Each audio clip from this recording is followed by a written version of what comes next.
ఆయన next CM ఎవరైతే బాగుంటుంది అనుకుంటున్నారు? జగనే అవుతాడు. జగన్ గారు అనుకుంటున్నాను. అంటే ఇంటింటికి మంచి పథకాలు ఇచ్చాడు కాబట్టి ఆయనే వస్తాడు దాదాపు. చంద్రబాబు గారు చేశాడంట కదా. ఆయన చేసినవి కొంతమందికి వచ్చినాయి, కొంతమందికి రాలేదు. ఇవి అనేది ఇంటింటికి వచ్చినాయి, ఇంటింటికి ఏదో పథకం. ఇప్పుడు అమ్మఒడి కానివ్వండి, మరి ఈ 18 సంవత్సరాలు వృద్ధాప్య పెన్షన్ కానివ్వండి, ఒంటరి మహిళలు కానివ్వండి, ఇప్పుడు ఈ మా చేనేత నేతన్నాస్తం కానివ్వండి, ఏదైనా కూడా మంచి గుర్తిచ్చాడు అందరిని తీసుకు. పవన్ కళ్యాణ్ అనేది అసలు అది రేపు ఆయన సీట్ ఆయనకు వస్తే చాలు. ఆయన సీట్ ఆయనకు వచ్చిద్దో కూడా లేదో తెలీదు, ఆయనకే తెలీదు. అంటే ఇక వీళ్ళు కలవమన్నారని గుంపులో గోవిందాలు కలిశాడు. ఇక అది ఉపయోగం వీళ్ళకే నష్టం, ఇంకా వాళ్ళకే నష్టం. ఎందుకంటే ఇప్పుడు వీళ్ళు చీలికలు వస్తాయి కాబట్టి, ఇప్పుడు చీలికలు అనేది వచ్చేసినాయి ఆల్రెడీ. ఎవరి కాళ్ళు మేమంటే మేము అన్నట్టుగా ఉంది.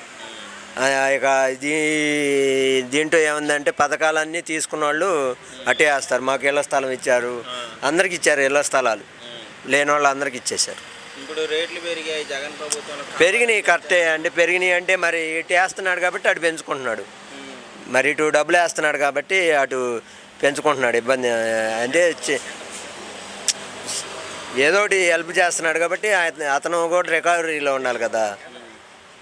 కేంద్రం నుంచి వచ్చేవి కొన్ని ఉంటాయి కదా. జగనే వస్తాం. జగన్ గారి ప్రభుత్వం ఎలా ఉంది? బాగానే ఉంది. జగన్ గారిది నిజమే.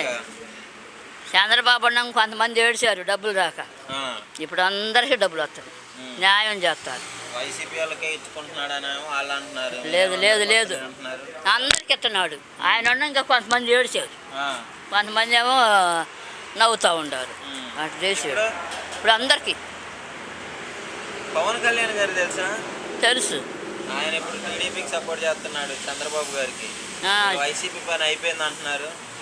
అవన్నీ ఆయనే చేసుకుంటాడు, ఆయనే చేస్తాడు. వరక పొగటం ఏం చేస్తారు? వరకు పొగటమే ఆయన.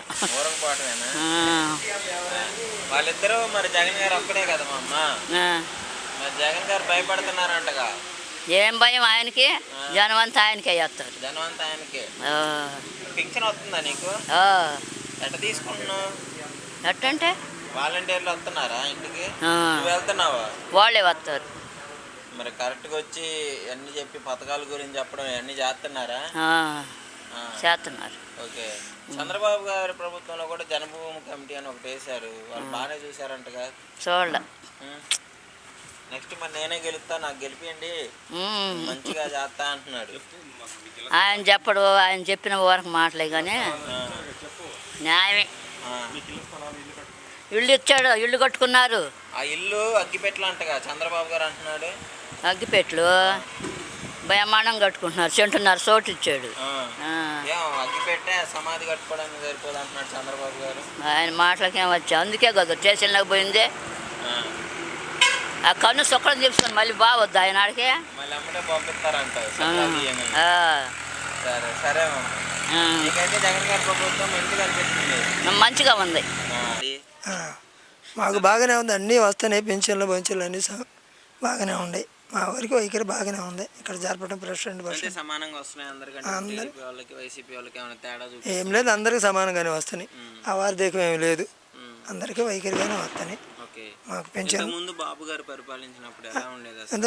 పరిపాలించిన అందరిని కోటం పెట్టి దొడ్లో తోలేది. వాళ్ళందరూ తిట్టుకుంటూ పొట్టుకుంటూ ఎప్పుడుకో ఎత్తుండేది. ఇంటికి తెచ్చిస్తున్నారుగా బంగారం వల్ల. వాళ్ళందరూ బనికి రావుతే బనికి రాకపోవచ్చు, అందరికి ఇస్తున్నారు సమానంగా బంగారం వాళ్ళు తెచ్చుకుంటున్నారు. తీసేయాలనే వాళ్ళ కష్టం కలిగిన వాళ్ళు తీసేయాలంటారు. ఎవరు కష్టం కలిగింది కనుక తీసుకుంటే ఒకటి ఇస్తుంది, కానీ వాళ్ళు కష్టం కలగదు. ఆ మాట ఎవరు చెబుతారు? అది తీసుకొని తిడతానంటే అదే మరి, దానికి వాళ్ళు ఇష్టది కాక తీసుకుంటున్నారు. తింటా కూడా ఎందుకంటే ఉప్పు చాలే పప్పు చాలే ఏదో ఒకటి అంటుంటారు కదా సహజంగా. అనేవాడికి ఎవడు చెబుతాడు? ఇది ఖమ్మంగా ఎత్తున్నప్పుడు వార్ధక మాటలొద్దు, మాకు బంగారం జరుగుతున్నాయి, ఎత్తున్నారు, బాగానే ఉంది, ప్రెసిడెంట్ అయితే బాగానే జరుపుతున్నాడు.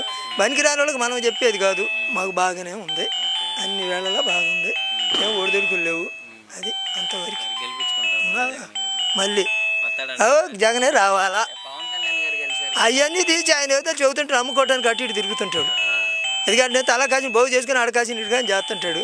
మరి ఎందుకు అటు ఇటు తిరిగేది? ఇది మంచిగా చెప్పని ఒకే పార్టీ ఒకే రీతిలో ఉంది. వాడనే గెలవని తర్వాత వచ్చిద్దని మాకు వచ్చిద్ది. మా మాటికి 3 పాలు వచ్చిద్ది, డౌట్ లేదు దాని గురించి. తాతగారండి, ఎలా ఉంది ప్రభుత్వం జగన్ గారిది? ప్రభుత్వం బాగానే ఉంది. అసలు మీకు ఏమేమి అందుతున్నాయి? గతంలో ఎలా ఉండేది? మాకేం అందట్లేదు అయ్యా. కానీ బాగుంది, మంచిగానే ఉంది. ఓకే. ఇప్పుడు జగన్ గారి ప్రభుత్వం మంచిగా చేసిందా లేదంటే చంద్రబాబు గారి ప్రభుత్వం మంచిగా చేసిందా ప్రజలకి? జగన్ ప్రభుత్వం వచ్చినాక మాది ఒక ఎకరం పోయింది. ఎకరము ఒక పారం మాకు అది కొన్నాము మేము. ఆ కొన్నది వాళ్ళు ప్రెసిడెంట్లు నెట్టేసి గంధాలయం కట్టేశారు. ఎందుకని ప్రాబ్లం ఏంటి?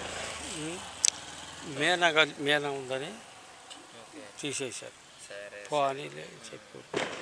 సరే, మరి రాబోయే ఎన్నికల్లో పవన్ కళ్యాణ్ గారు చంద్రబాబు గారు ఒకటయ్యారు, జగన్ గారు ఒక్కళ్ళు ఉన్నారు. మరి ఎవరు గెలుస్తారు అంటారు? జగనే కలుస్తాడు. మీకు పోయినా మీకు ఇబ్బంది ఉన్నా జగన్ గారే ఏం చేద్దాం? అది పారం కొన్నాం మేమే, బుద్ధి తక్కువ కొనుక్కున్నామని. తప్పు అంటే తప్పు అయిపోయింది. అది అయిపోయిన దానికి వాళ్ళు నెట్టేసి తీసుకున్నారు. కొనలూరు హై స్కూల్ చూసావు. హై స్కూల్ తూర్పు పక్క గ్రంథాలయం పెద్ద 2 అంతస్తులు కట్టారు. అది మాదే ఎకరం. సరే, ఇప్పుడు మళ్ళీ ఆయన గెలిస్తే బాగుంటుంది అనుకుంటున్నాను. బాగానే ఉందండి. అసలు ఆయన వచ్చిన తర్వాత మీకు ఆయన వచ్చినాక మాకు రేషన్ కార్డులో పేరు లేదు. నా పేరు వచ్చింది రేషన్ కార్డులో. ఆన్లైన్ అయ్యి వచ్చింది. ఇన్ని సంవత్సరాల నుంచి 20 సంవత్సరాల నుంచి లేదు నా పేరు. ఇప్పుడు ఆయన పేరు వచ్చింది, రేషన్ అందుకుంటున్నాం. బాగానే ఉంది ఆయన వస్తుంది. నెక్స్ట్ పవన్ కళ్యాణ్ గారు కూడా ఒక ఛాన్స్ అడుగుతున్నారు కదండి. ఆయన గురించి మనకు తెలియదు కదా, ఈయన గురించే కదా మనకు తెలిసింది. ఈయన పరిపాలన వాళ్ళ నాన్న పరిపాలన బాగుంది, ఆయన పరిపాలన కూడా బాగానే ఉంది. సో బాబు గారు కూడా బాగానే చేశారు అంటున్నారు కదా. చంద్రబాబు బాగా చేశాను, వీళ్ళందరికీ మంచిగా డెవలప్ చేశాను పేదలందరినీ అంటున్నాడు. సరే, ఎవరు చేసే వాడు చేయని ఏం చేశాడు? కొన్ని పింఛన్లు తీసేశారు, కొంచెం రుణమాఫీలు లేవు. ఈయన వచ్చినాక డాక్రా రుణమాఫీలు కూడా పోయినాయి, ఎంత ఉంటే అంత మళ్ళీ వేసాడు. మాకు బాగానే ఉంది. ఓకే. సో